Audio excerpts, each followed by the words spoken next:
Но сегодня Владимир Уйба снова выступил с новым видеообращением к жителям Коми. Прямо сейчас оно на ваших экранах. Уважаемые жители Республики Коми, добрый день. На сегодня, на 24 апреля, в республике лабораторно подтверждено 553 случая заболевания коронавирусом.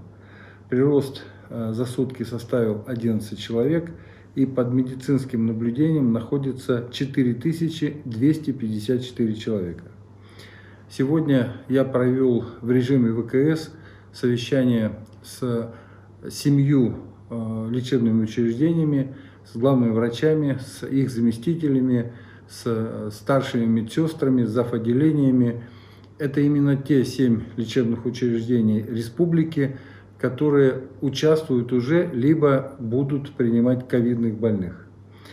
Встреча была очень нужная, важная. Во-первых, главные врачи и их заместители рассказали о готовности. Хочу сказать, что готовность очень высокая, либо 100%, либо это близко к 100%. 28-го у нас дата отчета перед президентом по готовности всех наших отделений, всех больниц по приему ковидных больных. И при этом обсудили очень много вопросов организационных. Договорились, безусловно, о тех чрезвычайных ситуациях и о их реагировании и решении, которые могут возникать. Отработали еще раз алгоритмы решения чрезвычайных ситуаций и договорились, что через неделю я точно так же в режиме ВКС, уже после того, как все клиники, все больницы будут в полной готовности, еще раз проведу такой ВКС, и до окончания эпидемического периода так и будем и с шагом в неделю с коллегами общаться и смотреть, как будет развиваться ситуация. Считаю, что вот самое главное, что еще раз ответил на все вопросы по заработной плате, по тем указам президента Российской Федерации Владимира Владимировича Путина, по тем республиканским указам, по надбавкам, все объяснили, обсудили. Принципиальная позиция. У нас сейчас законодательство федеральное регулирует оплату или доплату только тем, кто непосредственно работает с ковидными больными. При этом у нас очень много пограничных служб, например, отделение рентгеновское или отделение компьютерной томографии. Ведь они напрямую вроде как не работают с ковидным пациентом. Но как исключить больной, который пришел с подозрением на ковид, и потом у него ковид подтвердили?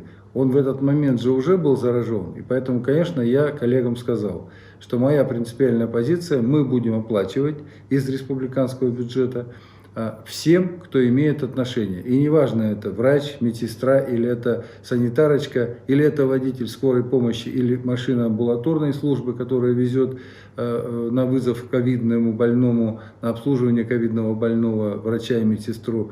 Все, кто имеет отношение, все будут получать республиканскую надбавку. А по федеральной обратился в Минздрав России федеральный с тем, чтобы этот вопрос тоже был рассмотрен вот в таком же ключе.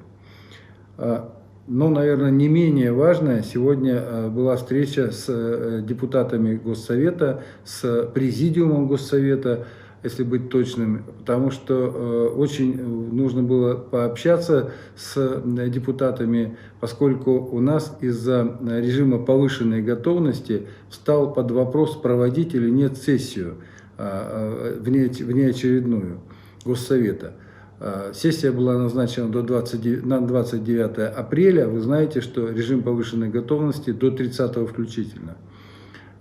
Обсудили все и договорились о следующем, что, конечно, вопросы, в первую очередь экономические вопросы, вопросы решения малого бизнеса, вопросы льготного налогообложения, вопросы малоимущим, вопросы, как я вам уже говорил, требующие немедленного решения по поддержке малого и среднего бизнеса. Договорились, что не будем ждать снятия режима повышенной готовности и все-таки проведем 29 или 28, это уже решат депутаты, решат на своем совещании по организационным, но проведем до 30 апреля Конечно же, понятно, что мы немножко тут нарушаем, и в режим повышенной готовности нельзя проводить большие вот такие мероприятия, совещания, но с соблюдением всех санитарно-гигиенических норм и требований все-таки эту сессию в интересах вас, жителей республики, проведем. Я продолжаю встречаться с руководителями крупного бизнеса республики. Вчера у меня состоялось 2 таких встречи. Первая встреча с генеральным директором Транснефть Север Рустемом Рилевичем Исламовым. И вторая встреча состоялась с гендиректором Лукойл Ухта нефтепереработка Алексеем Юрьевичем Ивановым. Надо сказать сразу, что на обоих встречах поднимались вопросы сохранения, в первую очередь, рабочих мест. Это крайне важно, потому что в период будущего и уже сегодняшнего экономического спада я попросил руководителей ни в коем случае не допускать сокращения рабочих мест, в чем они мне твердо пообещали. И второе, мы обсудили вопросы развития сотрудничества между правительством республики и компаниями и договорились, что у нас абсолютно выверенные позиции на поддержание всех социальных программ, несмотря на то, что компаниям тоже непросто и их экономика тоже страдает. И еще один вопрос, который я вам вчера обещал, злободневный вопрос об весенней охоте. Здесь надо сказать, что у нас дебаты шли вчера до 10 вечера, до 22 часов мы с коллегами искали решение.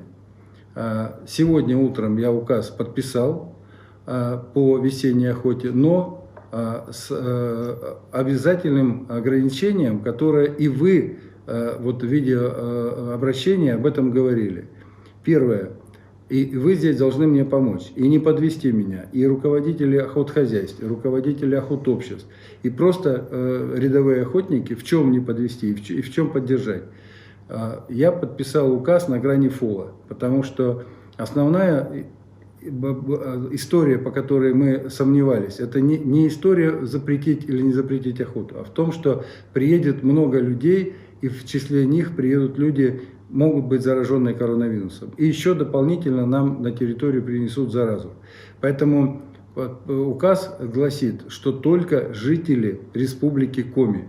Поэтому прошу вас, не приглашайте, пожалуйста, друзей, не приглашайте родных, у кого нет регистрации в республике Коми, потому что для них это будет нарушением. И еще одно. По заключению ученых, занимающихся воспроизводством дичи, в этом году будет охота только на водоплавающую птицу.